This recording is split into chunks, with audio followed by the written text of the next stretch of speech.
हमारे द्वारा किए गए जाने अनजाने कर्मों का फल हमें ज़रूर मिलता है और ये कर्मों का ही प्रभाव है कि एक ही मुहूर्त पर पैदा हुए बच्चों का भाग्य भी अलग अलग होता है।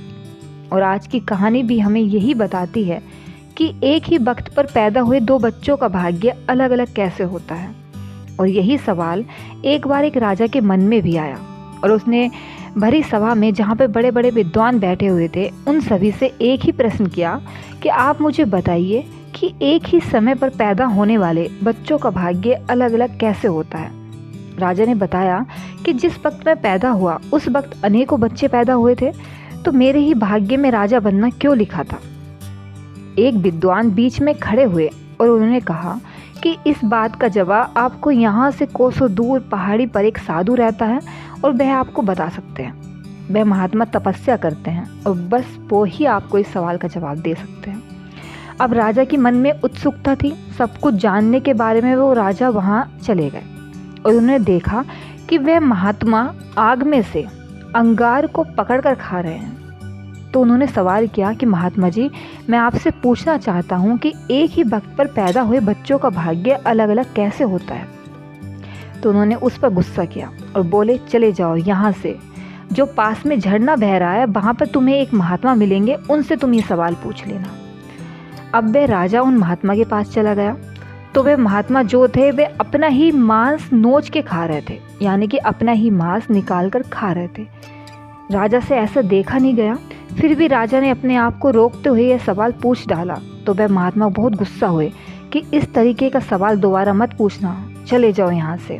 बगल के गांव में एक बच्चा है 4-5 साल का और वो मरने वाला है और वो तुम्हें बता सकता है। राजा के मन में उत्सुकता थी जानने की, क्योंकि सवाल बहुत ज़बरदस्त था।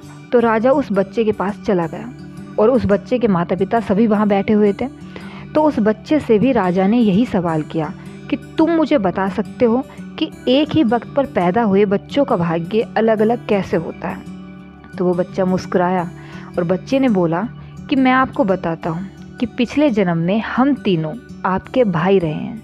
हम तीनों का मतलब, पहले वो जो एक महात्मा मिले थे जो अंगार निकाल कर खा रहे थे, दूसरे जो महात्मा अपना ही मांस नोच के खा रहे थे, और तीसरा ये बालक।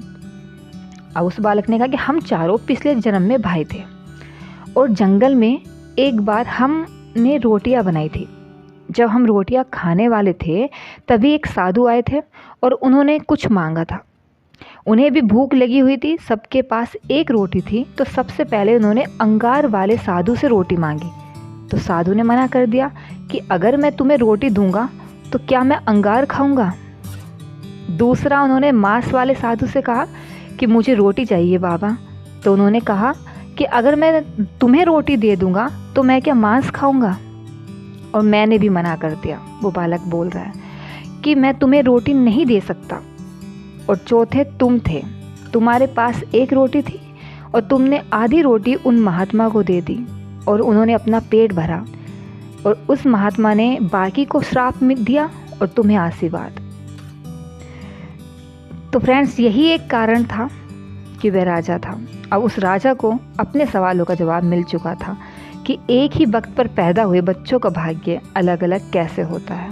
तो फ्रेंड्स, कुल मिलाकर बात यही है कि आपका कर्म ही यह बताता है कि आप कितना आगे जाएंगे, आपको अगले जन्म में क्या मिलने वाला है। इसलिए अच्छे कर्म करिए।